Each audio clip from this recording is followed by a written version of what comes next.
I actually created this channel in 2016, posting all sorts from covers to rants to vlogs. I rebooted and rebranded it in 2019 to this channel that you guys actually know and love. So, what is the secret to me reaching these dizzying heights of popularity? Let's find out.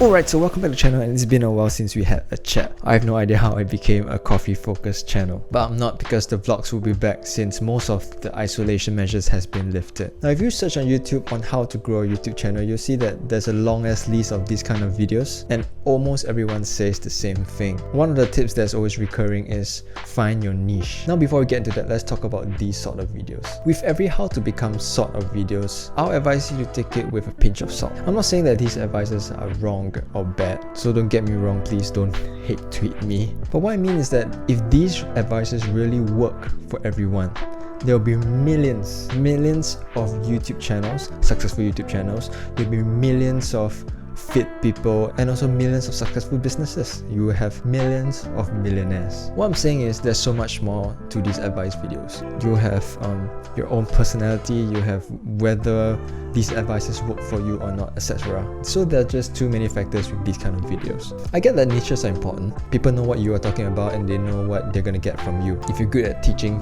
filmmaker tips, you can grow a community because people trust you. However, in contrast, if you don't have a niche, people won't know what you're always coming up with, and not everything you do will satisfy your viewers. So people might be more hesitant to subscribe. And I think that not having a niche affects your YouTube algorithm as well.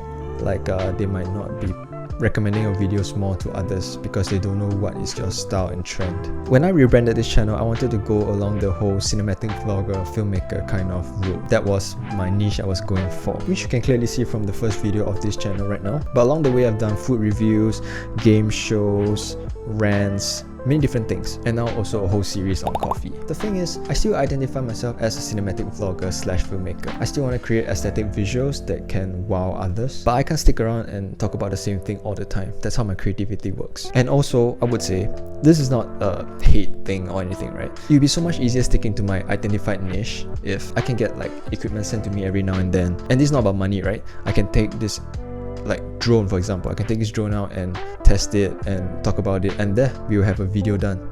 That is a video idea by itself. That definitely makes the process easier, because most of the time why a lot of YouTubers fall off the wayside, or people who are trying to do YouTube fall off the wayside, it's because they just can't come up with anything more. They get a lack of ideas or like the lack of resources to continue doing it. That is one of the problems as well. With that, I guess I can say that niches don't work for me. I think I slowly could define myself, and it's that I'm a video creator that happens to put my stuff on the platform that is YouTube, and my audiences watch me through YouTube. Of course, I do get sucked into the game a bit. Like, I will try to see how I can grow my audiences. If we can, we all hopefully want to earn money from the things that we love doing, right? And it's perfectly fine. As anyone who creates, you would want to have an audience and you would want to monetize that. Be it being a musician, an artist, anything. For me, I also want the numbers because I can use that to pitch to clients when I'm proposing ideas and hopefully get a business deal. Because now that's all what clients see, right? They see the numbers and not like the quality of your work.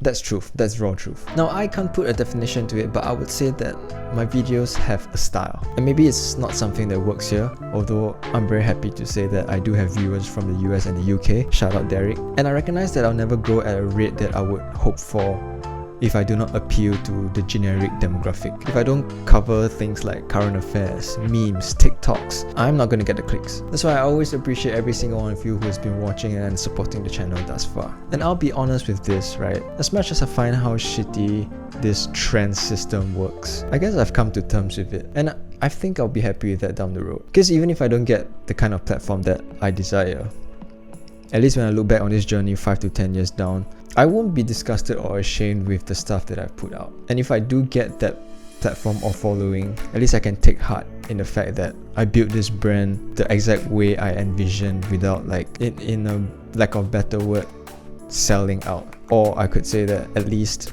I did not compromise my creativity just to get big. And I'll be able to look back and say, like how Frank Sinatra sang, I did it my way.